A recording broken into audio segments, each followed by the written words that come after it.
Welcome to our channel Bhadra Mallavarupu. Please like చేయండి, subscribe చేయండి, bell button click చేయండి. Hi friends, AP and తెలంగాణలోని నిరుద్యోగులకు శుభవార్త.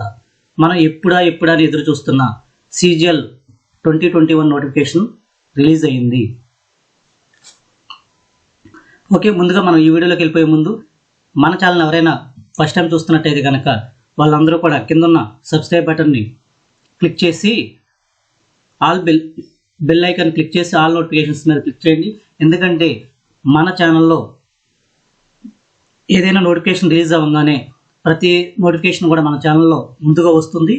మన ఛానల్ని ఫాలో అయితే కనుక మీకు ఏ జాబ్స్ ఏపీ అండ్ తెలంగాణలో కూడా ఏ నోటిఫికేషన్స్ వస్తాయి ఆ నోటిఫికేషన్స్ రాగానే మన ఛానల్లో వీడియో రూపంలో అయితే మీకు తెలియజేస్తాను. కాబట్టి అందరూ కూడా మన ఛానల్ సబ్స్క్రైబ్ చేసుకుని మన ఛానల్ ఫాలో అవ్వాల్సిందిగా రిక్వెస్ట్ చేస్తున్నాను. అలాగే ఈ వీడియో కనుక మీకు నచ్చినట్టయితే లైక్ చేయండి, అలాగే మీ ఫ్రెండ్స్ అందరూ కూడా షేర్ చేయండి. సరే, ఇప్పుడు మన వీడియోలోకి వెళ్ళిపోద్దాం. మన గవర్నమెంట్ ఆఫ్ ఇండియా వాళ్ళు ఎస్ఎస్సి వారు CGL combined graduate level examination 2021 notification అయితే రిలీజ్ చేసింది. ఇప్పుడు ఇందులో ఏమేమి పోస్టులు ఉన్నాయి, దీన్ని ఆన్లైన్ అప్లికేషన్స్ ఆన్లైన్ చేసేది ఎప్పుడు, లాస్ట్ డేట్ ఎప్పుడు, అలాగే ఎగ్జామ్స్ ఎప్పుడు, ఇందులో ఎన్ని రకాల ఎగ్జామ్స్ జరుగుతాయి అనేది మనం ఈ వీడియోలో చూద్దాం. ఓకే ఫ్రెండ్స్, ఇదిగో చూడండి, కంబైన్డ్ గ్రాడ్యుయేట్ లెవెల్ ఎగ్జామినేషన్ 2021. ఇవన్నీ కూడా ఇందులో సెంట్రల్ గవర్నమెంట్లో UPSC తర్వాత డిగ్రీ క్వాలిఫికేషన్తో రిలీజ్ అయ్యే నోటిఫికేషన్ ఇది. దీంట్లో గవర్నమెంట్ ఆఫ్ ఇండియాలో ఉన్న అన్ని డిపార్ట్మెంట్స్లోనూ వేకెన్సీ పోస్టులు అన్నీ కూడా ఈ ఎస్ఎస్సి బోర్డు వారు ఈ CGL ద్వారా రిక్రూట్ చేస్తారు. కాబట్టి శాలరీస్ కూడా చాలా మంచి శాలరీస్ వస్తాయి. కాబట్టి ఎవరైనా ఆల్రెడీ ఇంతకు ముందు నుంచి SSCకి ప్రిపేర్ అయ్యే వాళ్ళు ఉంటే కనుక బాగా కష్టపడి ప్రిపేర్ అయ్యి ఎగ్జామ్ రాయండి. ఈ జాబ్ కనుక వస్తే కనుక వాళ్ళు ఇంకా లైఫ్లో వెనక్కి తిరిగి చూసుకునే పని ఉండదు. Okay, CGL examination 2021 notification. Dates for submission of application. Online application 23 నుంచి స్టార్ట్ అవుతుంది. 23 డిసెంబర్ 2021 నుంచి 23 జనవరి 2022 వరకు ఈ టైం ఉంది. అంటే ఇంచుమించు 1 మంత్ టైం ఉంది. అలాగే last date of time for receipt of online applications 23/1/22 23:30 వరకు, ఆ రోజు రాత్రి 11:30 వరకు ఆన్లైన్లో అప్లికేషన్స్ యాక్సెప్ట్ చేస్తారు. అలాగే last date and time for making online payment. మనం ఆన్లైన్లో అప్లై చేయడానికి 23 వరకు లాస్ట్ డేటు, అలాగే పేమెంట్ చేయడానికి ఆన్లైన్లో 25 వరకు టైం ఉంది. అలాగే last date and time for generation of offline చలానా 26 జనవరి. అలాగే లాస్ట్ డేట్ పేమెంట్ త్రూ చలానా డ్యూరింగ్ వర్కింగ్ అవర్స్ బ్యాంకు 27. ఎవరైనా పేమెంట్ చలానా రూపంలో బ్యాంకులో కడితే కనుక వాళ్ళకి 27 వరకు టైం ఉంది.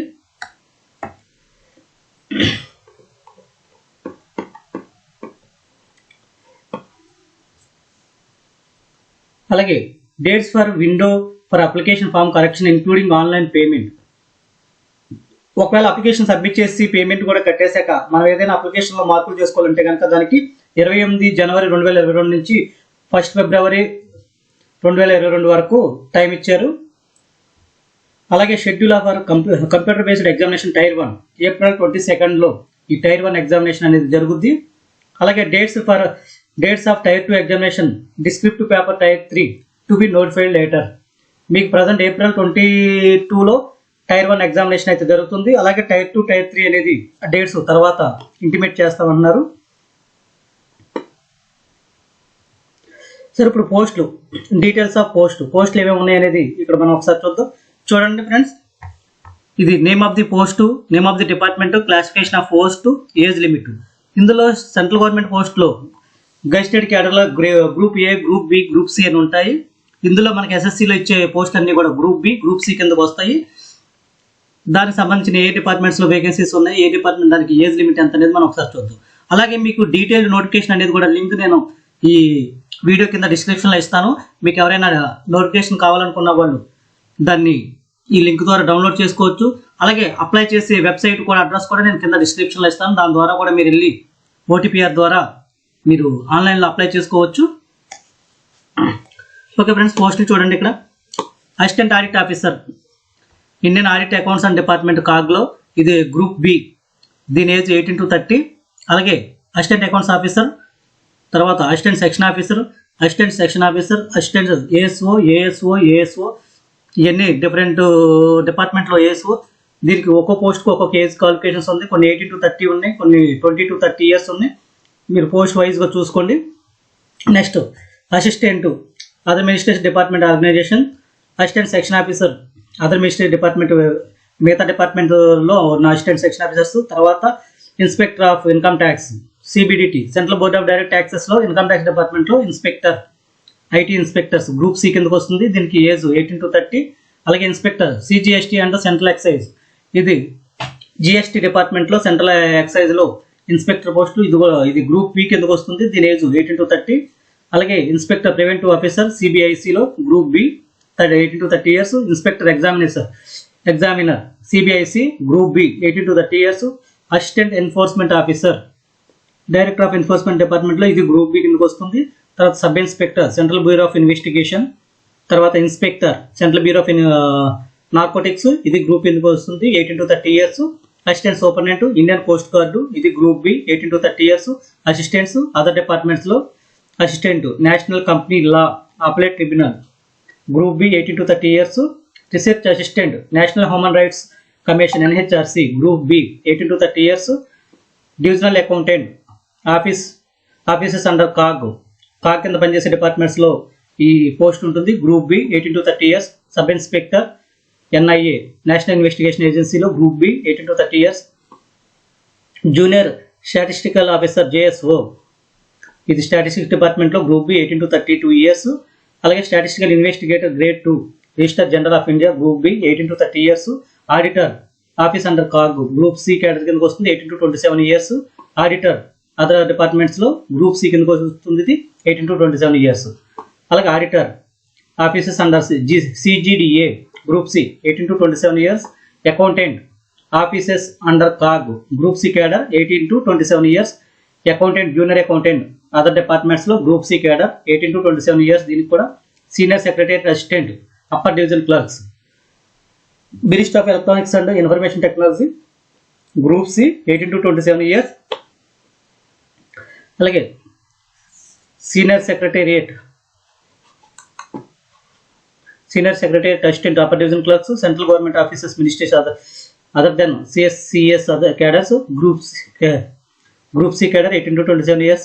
Tax assistant CBDT, group C cadre 18 to 27 years. Tax assistant CBIC, group C cadre 18 to 27 years. Sub inspector central bureau of narcotics, group C cadre 18 to 27 years.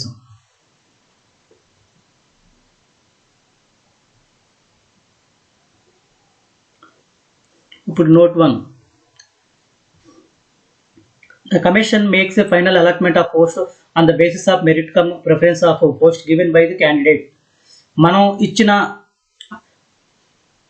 Post preference వైజ్గా మనకు వచ్చే మెరిట్ బేస్ మీద మనం ఏ post first preference ఇస్తామో దాన్ని base చేసుకుని మనకు వచ్చే మెరిట్ మీద ఈ పోస్టులు సెలెక్షన్ చేస్తారు. అలాగే వేకెన్సీస్ అండర్ రిజర్వేషన్స్, ఇప్పుడు దీనికి ఎన్ని వేకెన్సీస్ ఉన్నాయి, ఆ వేకెన్సీస్ దానికి వచ్చే రిజర్వేషన్ ఏంటి అనేది మనకి నోటిఫికేషన్లో అయితే మెన్షన్ చేయలేదు. ఏ పోస్టులో ఏ క్యాడర్ ఎన్ని పోస్టులు ఉన్నాయి అనేది దాన్ని సపరేట్గా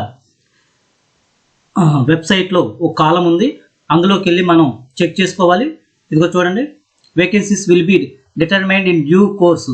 updated vacancy position will be uploaded on the website of the commission ssc.nic.in లో క్యాండిడేట్స్ కార్నర్లో టెంటేటివ్ వేకెన్సీ ప్రజెంట్ ఇప్పుడు కూడా వెబ్సైట్లో చూసాం, ఇంతవరకు అయితే దాన్ని ఇంకా పోస్ట్ చేయలేదు, మీకు తర్వాత అప్లోడ్ చేస్తారు. కాబట్టి ఎవరైనా అప్లై చేసిన వాళ్ళు ఆ తర్వాత వెబ్సైట్కి వెళ్ళి ఇక్కడికి వెళ్ళి ఈ క్యాండిడేట్స్ కార్నర్ టెంటేటివ్ వేకెన్సీస్లో మనకి ఎన్ని పోస్టులు ఉన్నాయి దాని రోస్టర్ ఏంటి అనేది మనం చెక్ చేసుకోవచ్చు. అలాగే reservation of schedule caste SC ST OBC economically weaker section CWS ex service man and persons with disability PWD candidates for all the categories of post services wherever applicable and admissible would be as determined and communicated by the Indian ministries departments offices cadres as per extant government orders. మనకు already అన్ని పోస్టులు కూడా వారి reservation ప్రకారం రాష్ట్ర ప్రకారం పోస్టులు divide చేస్తారు. దాంట్లో మెన్షన్ చేసిన ప్రతి రాష్ట్రం కూడా ఎలిజిబుల్ ఉంటుంది. అలాగే నేషనాలిటీ, ఈ నేషనల్ పోస్టులకు అప్లై చేసుకున్న వాళ్ళు కంపల్సరీ ఈ కింద మెన్షన్ చేసిన ఏదో ఒక సిటిజన్షిప్ అయి ఉండాలి. కంపల్సరీ సిటిజన్ ఆఫ్ ఇండియా, అలాగే a subject to Nepal or subject to Bhutan, వీళ్ళల్లో ఎవరైనా సరే కూడా అప్లై చేసుకోవచ్చు.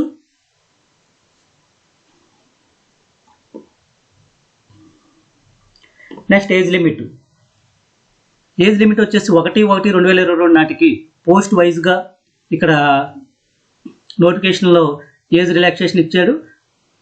ఏ ఏజ్ వాళ్ళు ఎలిజిబుల్ అనేది ఇక్కడ చూడండి. ఆల్రెడీ మనకి పోస్టుల్లో కొన్నిటికి 18 to 27, కొన్నిటికి 20 to 30, కొన్నిటికి 18 to 30 ఇయర్స్ అని చెప్పేసి ఇచ్చాడు. అలాగే 18 to 27 ఇయర్స్ ఇచ్చిన పోస్టులకి, ఆ పోస్టులకి ఇచ్చిన వాళ్ళందరూ కూడా ఎవరైతే 2/1/1995కి ముందు పుట్టి ఉండకూడదు, అలాగే 1/1/2004 తర్వాత పుట్టి ఉండకూడదు. ఈ రెండు డేట్స్కి మధ్యలో పుట్టిన వాళ్ళు మాత్రం ఈ పోస్టులకి ఎలిజిబుల్. అలాగే 20 to 30 ఇయర్స్కి ఎలిజిబుల్ ఏజ్ లిమిట్ ఇచ్చిన పోస్టులకి అయితే 2/1/1992 నుంచి 1/1/2002 వరకు మధ్యలో పుట్టిన వాళ్ళు అయి ఉండాలి. అలాగే 18 to 30 ఇయర్స్ అండ్ ఎలిజిబుల్ ఇచ్చిన పోస్టులకి 2/1/1992 నుంచి 1/1/2004 లోపు మధ్యలో పుట్టిన వారు అయి ఉండాలి. అలాగే 18 to 32 ఇయర్స్, కొన్ని పోస్టులకి 18 to 32 ఇయర్స్ కూడా లిమిట్ ఇచ్చాడు. దానికి 2/1/1990 నుంచి 1/1/2004 మధ్యలో పుట్టిన వారై ఉండాలి. అలాగే ఏజ్ రిలాక్సేషన్ కూడా ఉంటుంది ప్రతి కేటగిరీకి. ఎస్సీ ఎస్టీకి పైన ఇచ్చిన కేటగిరీ కన్నా ఇంకొక 5 ఇయర్స్ ఎగ్జామ్షన్ ఉంటుంది, రిలాక్సేషన్ ఉంటుంది. అలాగే ఓబీసీకి 3 ఇయర్స్, పీడబ్ల్యూడి అన్రిజర్వ్డ్కి 10 ఇయర్స్, పీడబ్ల్యూడి ఓబీసీకి, పీడబ్ల్యూడి అయ్యింది ఓబీసీ అయితే కనుక 13 ఇయర్స్, అలాగే పీడబ్ల్యూడి ఎస్సీ ఎస్టీ అయితే కనుక 15 ఇయర్స్, అలాగే ఎక్స్ సర్వీస్ మ్యాన్ అయితే కనుక 3 ఇయర్స్. ఈ defence personnel disabled in operation during the hospitality with any foreign country or in a disturbed area and released as a consequence thereof, వీళ్ళకి ఒక 3 years ఇచ్చారు. అలాగే defence personnel disabled in operation during hospitality with any foreign country or in a distributed area and released as a consequence thereof SC ST అయితే కనుక 8 years. ఇదంతా కూడా ఈ కేటగిరీస్కి age relaxation ఇచ్చారు.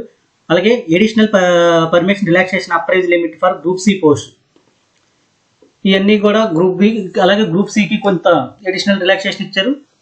చూడండి ఒకసారి. Central government civilian employees who have rendered not less than 3 years regular and continuous services as on closing date for receipt of application.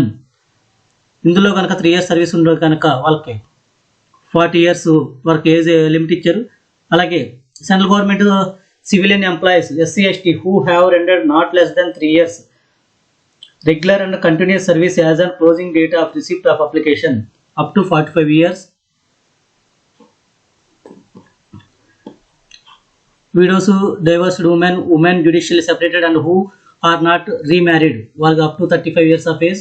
Widows, divorced women judicially separated and who are not remarried, అందులో SC ST వారు అయితే కనుక 40 years వరకు. అలాగే group చూడండి ఇక్కడ point for group B gazetted post age relaxation up to maximum 5 years in the case of ex servicemen including commissioner officers and ECOs, SSCO who have rendered at least 5 years military service as on closing date of receipt of applications and have been released.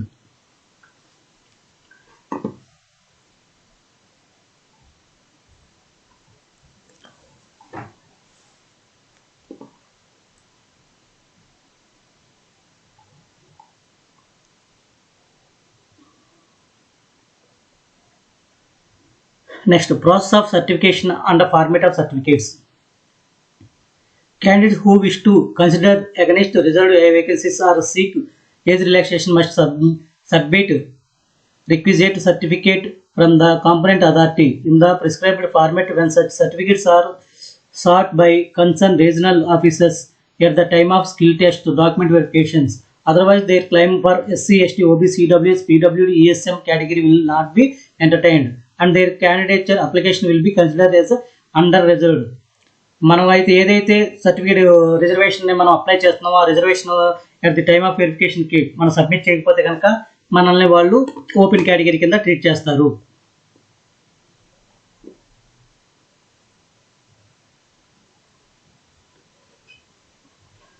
Next, provision of compensatory time and assistance of scribe.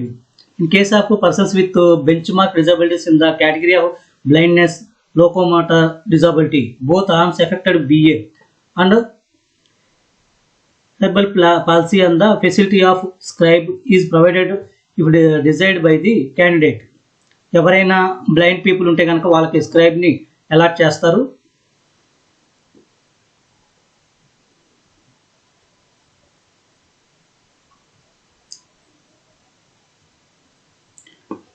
తర్వాత ఇప్పుడు post wise qualifications, essential education qualification 23/1/2022 నాటికి ఈ కింద mention చేసిన qualifications అయితే compulsory ఉండాలి.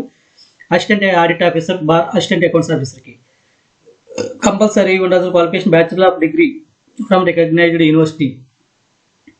Next, desirable qualifications chartered accountant or cost accountant or company secretary or master in commerce or master in business studies or master in business administration finance or master in business economics. During the period of probation, direct recruit shall have to qualify the subordinate audit or account service examination in the respective branches for confirmed and regular appointment as assistant audit officer or assistant accounts officer.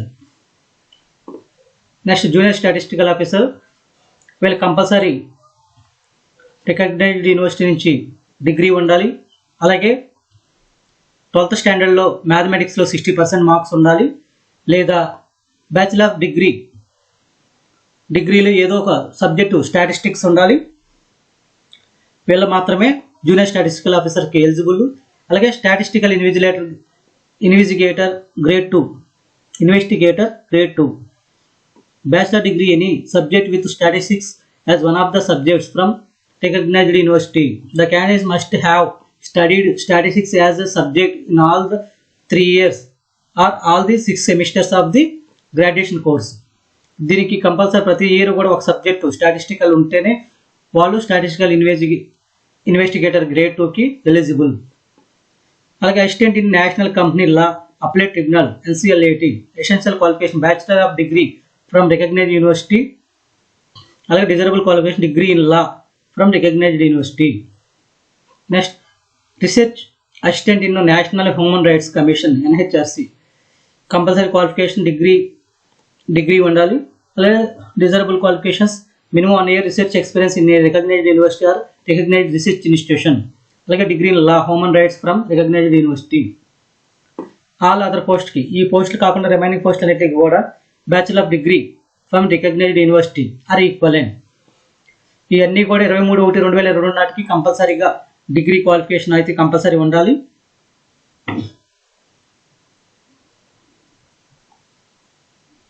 How to apply, ఎలా apply చేయలేదు ఒకసారి చూద్దాం. Applications must be submitted only online mode at the website of SSC head quarter.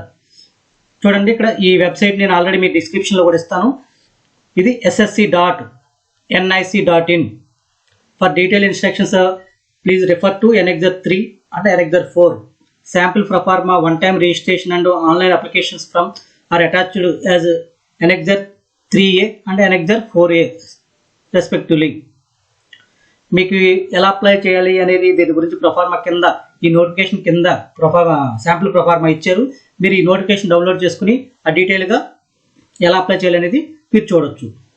అలాగే last date of application submissions 23/1/2022 మాత్రం 23 జనవరి 2022 లోపు మాత్రం ఆన్లైన్లో application submit చేయాలి.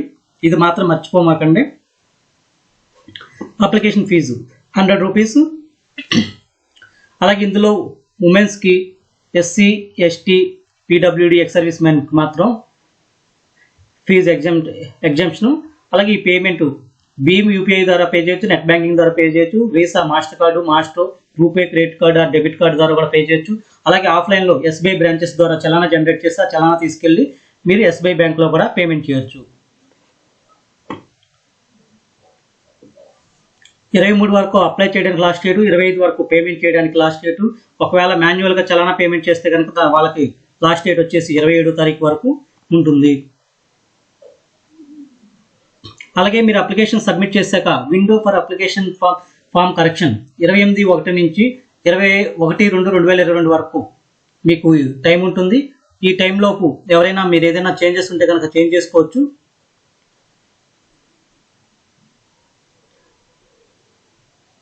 అలాగే the commission will be levy uniform correction charges 200 rupees for making correction and resubmitting modified corrected application for the first time and 500 rupees for making correction and resubmitting modified corrected application for the second time. ఎవరైనా application modify చేయాలనుకుంటే కనుక first time 200 rupees charge చేస్తారు. అలాగే second time కూడా చేయాలనుకుంటే 500 rupees payment చేయాలి. ఇది కూడా త్రూ ఆన్లైన్ ద్వారా చేయొచ్చు.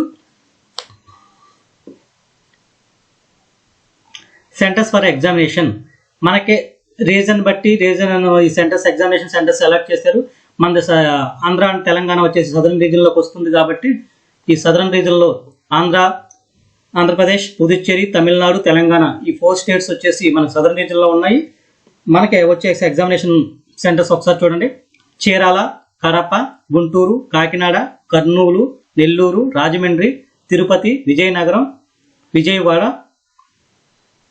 విశాఖపట్నం, పుదుచ్చేరి, చెన్నై, కోయంబత్తూర్, కృష్ణగిరి, మదురై, సేలం, తిరుచిరాపల్లి, తిరునెల్వేలి, వేలేరు, హైదరాబాద్, కరీంనగర్, వరంగల్ ఇవన్నీ మన సదరన్ రీజన్లో ఉన్న సెంటర్స్. మీకు దగ్గరలో ఉన్న సెంటర్ని మీరు అక్కడ అప్లికేషన్లో పెట్టుకోవచ్చు. స్కీమ్ ఆఫ్ ఎగ్జామినేషన్ దీనికి మొత్తం 4 స్టేజెస్లో ఎగ్జామ్ జరుగుద్ది. First stage tier 1 computer based exam ఇది. తర్వాత tier 2 computer based examination. Tier 3 pen and paper మీద డిస్క్రిప్టివ్ పేపర్ ఉంటుంది, డిస్క్రిప్టివ్లో రాయాల్సి వస్తుంది. Tier 4 computer proficiency test. ఈ 3 పేపర్లు క్వాలిఫై అయిన వాళ్ళకి మెరిట్ బేస్ మీద ఈ సిపిటి టెస్ట్కి పిలుస్తారు. ఈ కంప్యూటర్ ప్రొఫిషియన్సీ టెస్ట్ ఇది. అలాగే టైర్ 1 అండ్ టైర్ 2 ఎగ్జామ్స్లో ఏమేమి ఉంటాయి? టైర్ 1లో general knowledge 25 questions 50 marks, general awareness 25 questions 50 marks, quantitative aptitude 25 questions 50 marks, English comprehensive 25 questions 50 marks, total 100 questions 200 మార్క్స్కి 1 అవర్ టైము. అలాగే ఎవరైనా బ్లైండ్ పీపుల్ ఉంటే కనుక వాళ్ళకి స్క్రైబ్ రాస్తే కనుక వాళ్ళకి ఒక 20 మినిట్స్ ఎక్స్ట్రా ఇస్తారు. అలాగే పేపర్ 2 టైర్ 1 టైర్ 2లో టైర్ 2 వచ్చేసి 3 పేపర్స్ ఉంటాయి. ఫస్ట్ పేపర్లో 100 క్వశ్చన్స్ 200 మార్క్స్కి 2 hours. Second paper English language and comprehensive 200 questions 200 marks. Paper 3 statistics 100 questions 200 marks. Paper 4 general studies, finance and economics 100 questions 200 marks. స్క్రైబ్కి మాత్రం 40 మినిట్స్ ఎక్స్ట్రా ఇస్తారు. జనరల్ మిగతా వాళ్ళందరికీ 2 అవర్స్ పేపర్. అలాగే టైర్ 1 టైర్ 2 వీళ్ళు 2 వచ్చేసి ఆబ్జెక్టివ్ టైప్లో మల్టిపుల్ చాయిస్ క్వశ్చన్స్ ఉంటాయి. ఈ 2 కూడా ఇంగ్లీష్ అండ్ హిందీ మీడియంలో ఉంటాయి. అలాగే tier 1 will be there negative marks. Tier 1లో వచ్చేసి ప్రతి క్వశ్చన్కి ½ మార్క్ నెగిటివ్ మార్క్ ఉంటుంది. అలాగే టైర్ 2కి వచ్చేసి దెర్ విల్ నెగిటివ్ మార్క్స్ 0.25, ప్రతి రాంగ్ ఆన్సర్కి 0.25 మార్క్స్ నెగిటివ్ మార్క్స్ ఉంటుంది. అలాగే paper 2 English language and comprehensive 0.50 marks for each wrong answer in paper 1, 3 and 4. ఒక టైర్ 2లో పేపర్ 2కి మాత్రమే 0.25, రిమైనింగ్ పేపర్ 1, పేపర్ 3, పేపర్ 4కి మాత్రం 0.5 మార్క్స్ నెగిటివ్ మార్క్స్. అలాగే టైర్ 2లో వచ్చేసి పేపర్ 1, పేపర్ 2, పేపర్ 2 వచ్చేసి compulsory for all the post. అలాగే paper 3 will be paper 3, paper 4 వచ్చేసి సూటబుల్ పోస్టులకు మాత్రమే. కొంతమందికి పేపర్ 3 ఉంటుంది, కొన్ని పోస్టులకు పేపర్ 4 ఉంటుంది. అలాగే scheme of tier 3 examination pen and paper mode, descriptive paper in English or Hindi 100 marks, 1 hour time ఉంటుంది. స్క్రైబ్స్కి 20 మినిట్స్ ఎక్స్ట్రా ఉంటుంది. Writing of essay, precis, letter, application extra ఈ మోడ్లో ఉంటుంది. ఈ టైప్ ఆఫ్ ఎగ్జామ్ రాయాల్సి వస్తుంది. The paper in tier 3 will have to be written either Hindi or in English. Paper written in Hindi and part in English will be అవarded 0 marks. ఇది paper 3 వచ్చేసి tyre 3 వచ్చేసి అయితే ఇంగ్లీష్లో కానీ హిందీలో కానీ రాయాలి. హిందీ ఇంగ్లీష్లో సగం మాత్రం రాయకూడదు. Tier 4 skill test. ఈ 3 టైర్స్ క్వాలిఫై అయిన వాళ్ళకి టైర్ 4 సిపిటి టెస్ట్ పెడతారు. ఇది computer based exam, skill test. Okay friends, చూశారు కదా, ఇది ఈ నోటిఫికేషన్లో ఉన్న ముఖ్యాంశాలు. మీకు ఇంకా ఇందులో ఈ నోటిఫికేషన్లో సిలబస్, ఏ పేపర్లో ఏమేమి సిలబస్ ఉంటుందో కూడా ఇచ్చారు. మీరు ఇవన్నీ కూడా ఒకసారి నోటిఫికేషన్ డౌన్లోడ్ చేసుకుని డీటెయిల్గా చూడండి. ఈ నోటిఫికేషన్ లింక్ కూడా నేను కింద డిస్క్రిప్షన్లో ఇస్తాను. అలాగే ఎలా అప్లై చేయాలనేది కూడా ఈ కింద ఎనెక్జర్స్ ఇచ్చారు. మీరు అన్నీ కూడా ఒకసారి వెరిఫై చేసుకుని ఎలిజిబుల్ ఉన్న క్యాండిడేట్స్ అందరూ కూడా ఈ సీజీఎల్కి అప్లై చేసుకోవాల్సిందిగా కోరుతున్నాను. ఓకే ఫ్రెండ్స్, ఈ వీడియో కనుక మీకు నచ్చినట్టయితే మీరందరూ లైక్ చేయండి, మీ అభిప్రాయాన్ని కామెంట్ చేయండి, అలాగే మీ ఫ్రెండ్స్ అందరికీ కూడా షేర్ చేయండి. Thank you for watching.